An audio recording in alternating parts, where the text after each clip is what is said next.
क्या आप जानते हैं कि निकोला टेस्ला ने यूनिवर्स के फैब्रिक को डिस्क्राइब करने के लिए संस्कृत वर्ड्स का यूज़ किया था?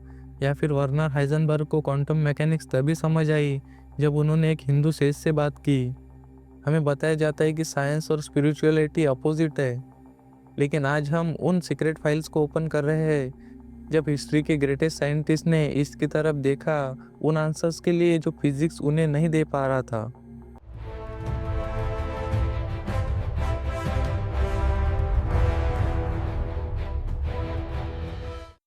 हमारा पहला एनकाउंटर 1890s में होता है, स्पेसिफिकली फरवरी 1896 के आसपास न्यूयॉर्क में। इन्वेंटर निकोला टेस्ला, वो आदमी जिसने दुनिया को इलेक्ट्रीफाई किया, मिले स्वामी विवेकानंद से। वो मंग जो वेदांत को बेस्ट लेकर आए। टेस्ला एक ऐसा तरीका ढूंढ रहे थे जिससे वो यूनिवर्स को एक एनर्जी से भरे काइनेटिक सिस्टम के रूप में डिस्क्राइब कर सके। वो ये देखकर काफ़ी खुश हुए कि वेदांतिक कॉस्मोलॉजी के पास पहले से ही वो वोकेबलरी थी जिसकी उन्हें तलाश थी। विवेकानंदा ने आकाश को प्राइमोर्डियल मैटर और प्राण को प्राइमल फोर्स या एनर्जी के रूप में डिस्क्राइब किया। टेस्ला का मानना था कि वो मैथमेटिकली डेमोन्स्ट्रेट कर सकते हैं कि कैसे फोर्स और मैटर को पोटेंशियल एनर्जी में रिड्यूस किया जा सकता है। एसेंशियली वो आइंस्टाइन से काफ़ी पहले मास और एनर्जी के बीच लिंक प्रूव करने की कोशिश कर रहे थे।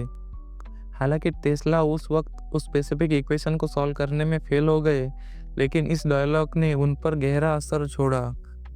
उन्होंने यूनिवर्स के फंडामेंटल स्ट्रक्चर को डिस्क्राइब करने के लिए अपनी लेटर राइटिंग्स में संस्कृत टर्म्स जैसे आकाशा और प्राणा का यूज़ करना शुरू कर दिया।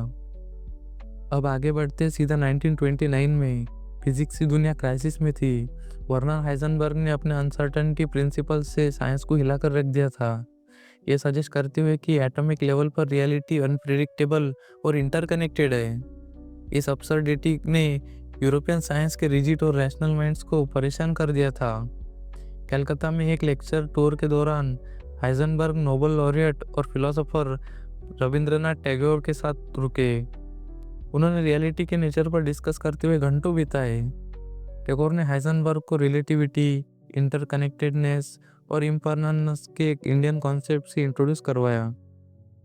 हाइजेनबर्ग ने बाद में फिजिसिस्ट फ्रिट्जॉफ काप्रा के सामने कन्फेस किया कि इन कन्वर्सेशंस से उन्हें ग्रेट कंफर्ट मिला। उन्हें एहसास हुआ कि जो क्वांटम पैराडॉक्सेस वेस्टर्न साइंटिस्ट को इतने क्रेजी लगते थे, वो एक्चुअली दुनिया के एंशिएंट वेदांतिक व्यू के साथ कंसिस्टेंट थे। इसने उन्हें एक्सेप्ट करने में मदद की कि न्यू फिजिक्स का सेंस बनता है, बस आपको इसे देखने का नज़रिया बदलना पड़ेगा। एक साल बाद जुलाई 14, 1930 को रविंद्रनाथ टैगोर ने बर्लिन के पास कैफ्यूत में अल्बर्ट आइंस्टाइन के घर पे विजिट किया। ये सिर्फ एक चैट नहीं थी, ये रियलिज्म और आइडियलिज्म के बीच एक गहरा क्लैश था। उन्होंने ट्रूथ के नेचर पर डिबेट की। आइंस्टाइन ने ह्यूमैनिटी से इंडिपेंडेंट रियलिटी के लिए आर्ग्यू किया। उनका मानना था कि पाइथागोरियन थ्योरम या रूम में रखी एक टेबल भी ट्रू और रियल रहती है, चाहे उसे कोई ह्यूमन वहाँ ऑब्जर्व करने के लिए हो या ना हो। टैगोर इससे असहमत थे। उन्होंने आर्ग्यू किया कि ट्रूथ एक ह्यूमन ट्रूथ है जो सिर्फ कॉन्शियसनेस के थ्रू रियलाइज होता है। उन्होंने पेपर खाने वाले एक मौत की एनोलॉजी यूज़ की। मौत को पेपर तो मिल जाता है, लेकिन वो लिटरेचर को मिस कर देता है। टैगोर के लिए यूनिवर्स के ट्रूथ को समझने के लिए एक ह्यूमन माइंड की ज़रूरत होती है। आइंस्टाइन स्पेसिफिकली टैगोर को डिस्प्रूव नहीं कर पाए। उन्होंने बस एक पावरफुल एडमिशन के साथ एंड किया, मैं ये प्रूव नहीं कर सकता कि मेरा कॉन्सेप्शन सही है, लेकिन यही मेरा रिलीजन है। आखिर में हम मिड 20th सेंचुरी की तरफ बढ़ते हैं। शायद ये सबसे सस्टेन्ड कोलैबोरेशन था जो 1965 से शुरू होकर 25 सालों तक चला। डेविड बोहम, जो एक थियोरेटिकल फिजिसिस्ट और आइंस्टाइन के प्रोडिजी थे, ने अपने काम और जे कृष्णमूर्ति की टीचिंग्स के बीच में एक स्ट्राइकिंग पैरेलल पाया। बोहम इम्प्लिकेट ऑर्डर पर काम कर रहे थे। ये आइडिया कि पूरा यूनिवर्स हर हिस्से में एनफोल्डेड मतलब समाया हुआ है। कृष्णमूर्ति ने सिखाया कि the observer is the observed. उन्होंने थॉट्स के स्ट्रक्चर को एक्सप्लोर करते हुए डीप रिकॉर्डेड डायलॉग्स किए। वो इस बात पर अग्री हुए कि थॉट एक मटेरियल इलेक्ट्रोकेमिकल प्रोसेस है और ब्रेन प्रोप्रियोसेप्शन या अवेयरनेस की कमी से सफ़र करता है अपनी खुद की मूवमेंट के लिए।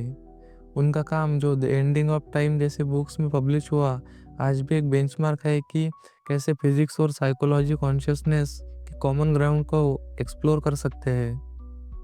ये हिस्टोरिकल मीटिंग्स रिवील करती है कि साइंटिफिक रिगोर और स्पिरिचुअल इंसाइट के बीच की बाउंड्रीज अक्सर हमारी सोच से कहीं ज़्यादा पतली होती है। जब साइंस के ग्रेटेस्ट माइंड्स अपने इक्वेशंस की लिमिट्स तक पहुँचे तो उन्होंने ढूंढना बंद नहीं किया, उन्होंने बस सुनना शुरू कर दिया। Thanks for watching.